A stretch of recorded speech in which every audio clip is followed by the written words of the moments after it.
En el día de ayer, en reunión del Consejo Nacional de Riesgo, entidad creada por la ley, básicamente compuesta por el gabinete y las entidades especializadas en atención de desastres, decidimos declarar desastre en el país.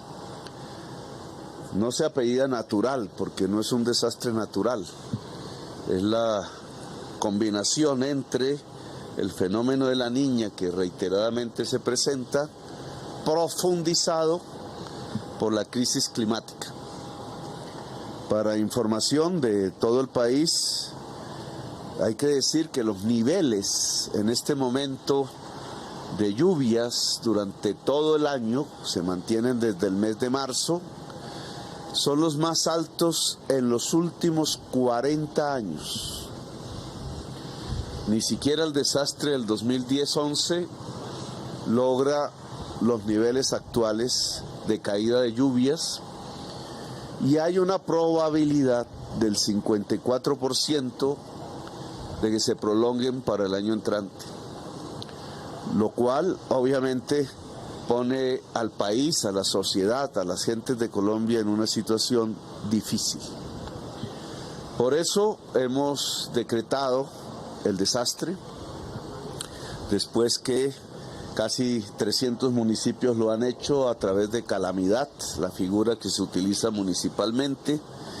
Ya nos acercamos a 800 municipios afectados y el número de muertos asciende a 266. Hay una pérdida ostensible de cosechas que agrava la situación del precio de alimentos, que ya vienen altos por los choques internacionales, por la inflación en dólares de los alimentos, por la caída del peso. Y la situación entonces se va tramitando es a partir del hambre, del incremento del hambre. ¿Qué vamos a hacer con la declaratoria? Sumar una serie de partidas no ejecutadas aún en el presupuesto nacional en diferentes entidades. El valor exacto ya se alcanzará al mediodía de hoy, en la tarde, y ese dinero se va a invertir en lo que queda del año en atender los problemas del hambre y los problemas de la emergencia propiamente dichas. Es una concentración de parte del esfuerzo del presupuesto que aprobó el gobierno pasado, cambiándole su destinación hacia la atención exclusiva del hambre y de la emergencia que se provoca con las lluvias. Entre los objetivos que nos vamos a proponer en un plan específico que ya el director de la Unidad Nacional de Riesgos, el doctor Pava, les comentará con detenimiento, están un subsidio, transferencia a personas, madres cabeza de familia y madres de hijos en la primera infancia, cerca de 1.200.000, con un monto, y este es un cambio sustancial en la historia de las transferencias en Colombia, que literalmente se les podría denominar limosnas, porque alcanza una cifra por cabeza de persona de 500.000 pesos. Es decir, supera la línea de pobreza automáticamente. La persona que reciba este tipo de ingreso sale de la línea de pobreza, y el objetivo es que se pueda nutrir suficientemente la primera infancia en la parte más débil, aquella que es apenas atendida por la mujer, dada la ausencia del padre por razones en general que tienen que ver con el machismo de esta sociedad.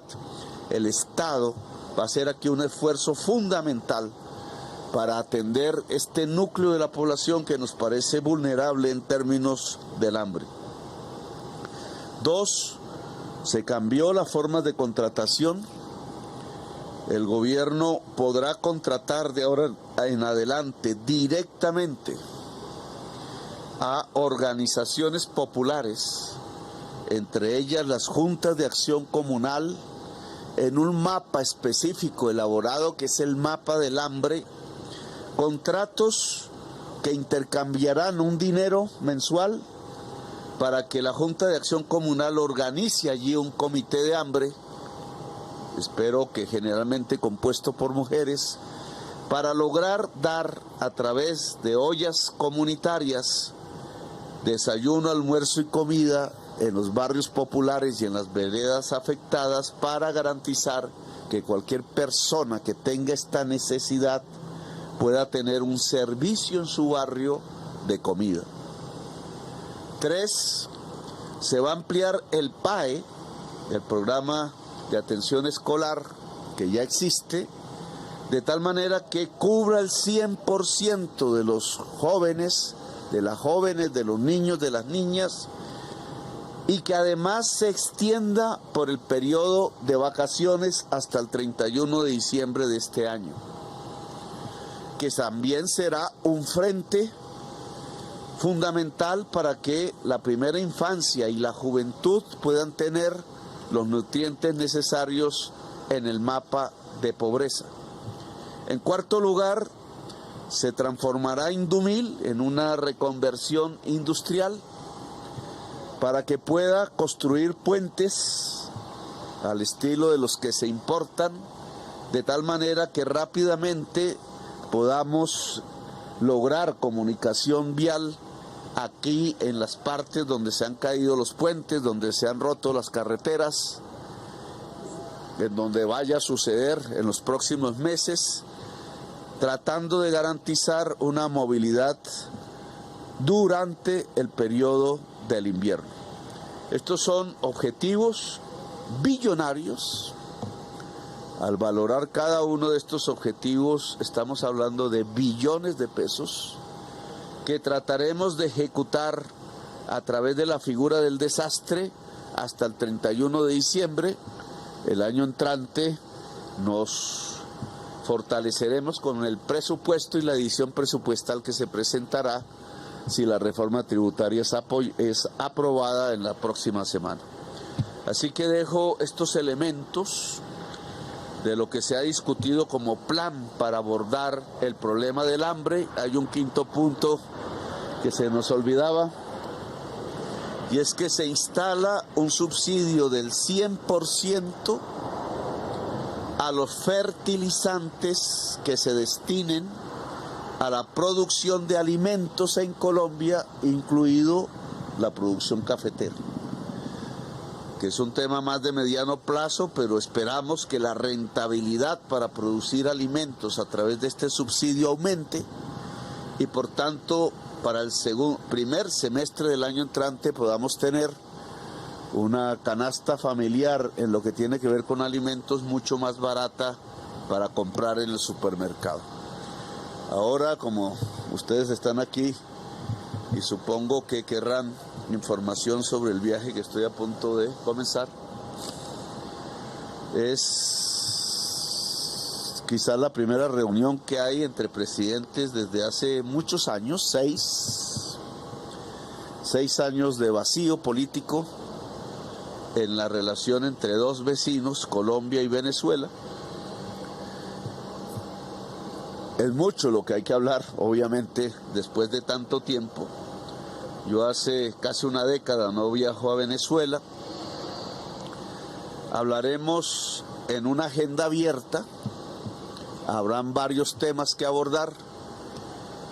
Uno de ellos, obviamente, la integración comercial de Colombia y Venezuela, que ha comenzado a partir de la normalización de relaciones diplomáticas y consulares.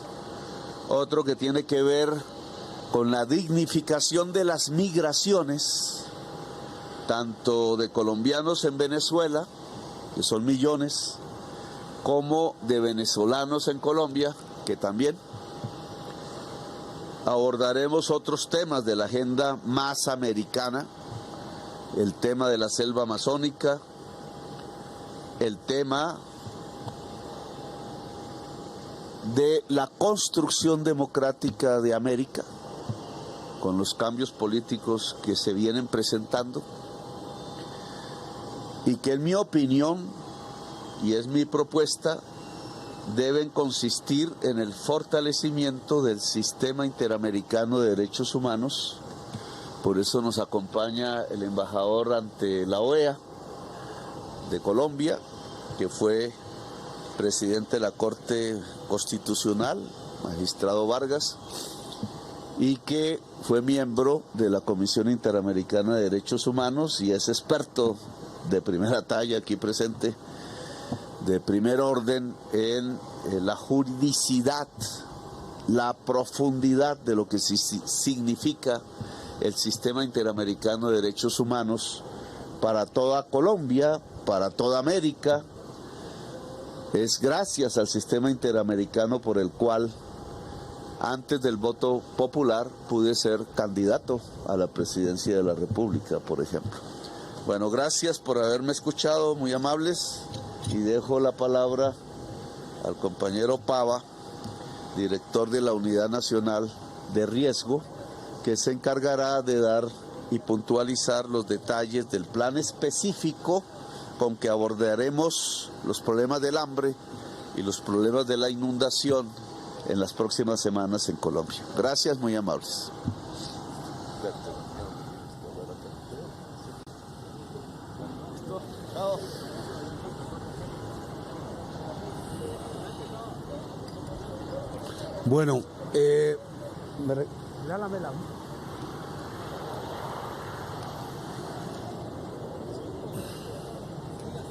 Bueno, tal como lo mencionó el señor presidente, el día de ayer realizamos la reunión del Consejo Nacional de Gestión de Riesgo de Desastres, que tiene la función de evaluar las condiciones que se presentan en el país para recomendar la declaratoria de desastre. Luego de revisar los informes que se tienen, tanto de eventos, de daños y pérdidas, encontramos que existen las condiciones particulares para declarar la situación de desastre de carácter nacional. Hoy, la situación del país amerita que tomemos medidas urgentes y medidas en el corto plazo para la recuperación de áreas afectadas. Pero más allá de las medidas de recuperación, hay unas acciones de asistencia humanitaria inmediatas que deben arrancar, porque la situación de desastre que hoy vive el país se puede prolongar por 2 o incluso hasta 6 meses más. De tal suerte que las acciones van a estar centradas en el plan de acción, como lo mencionó el señor presidente, en temas relacionados con el tema de la seguridad alimentaria, de la soberanía alimentaria, en temas relacionados con la atención inmediata de las emergencias que se enfrentan en el aspecto vial, para poder garantizar el acceso de cultivo de productos a las ciudades. Ese es el plan en lo que tiene que ver con la primera fase, que llamamos asistencia humanitaria. Una vez que la situación de la temporada de lluvias finalice, arrancaremos todo lo que correspondería a las fases de recuperación, que va a tener 2 momentos. Una recuperación temprana dirigida a la estabilización de algunos sectores, como es el tema del campo, el tema de desarrollo agropecuario, y otra estabilización que tiene que ver con el tema de vías. Y después de eso plantearemos lo que se denominaría una recuperación para el buen vivir, que ya serían recuperaciones de mediano plazo, que se irán a ligar con el tema del plan de desarrollo, en lo que tiene que ver con los objetivos que nos planteamos en Colombia, potencia de la vida. Como lo mencionó el presidente, hacia mediodía tendremos el balance ya del Ministerio de Hacienda de los presupuestos que se pueden transferir al Fondo Nacional de Gestión de Riesgo de Desastres. Con estos presupuestos inmediatamente haremos la redistribución de recursos en cada una de las cuentas para atender los propósitos mencionados en términos de comida y en términos de resolver el tema vial. En los próximos días se anunciará ya la distribución para cada una de las acciones del plan de acción. La ejecución de estos proyectos se van a hacer a través de la Unidad Nacional de Gestión de Riesgo de Desastres, y se han establecido unos mecanismos para atender directamente a esos municipios afectados, y desde la unidad se coordinará con los ministerios encargados todo lo que tiene que ver con la información, la entrega de subsidios y la entrega de las ayudas que allí se requieren, tal como lo mencionó el presidente. De tal suerte que vamos a estar dando unos reportes periódicos para poderles mantener informados el avance del plan de acción. Muchas gracias.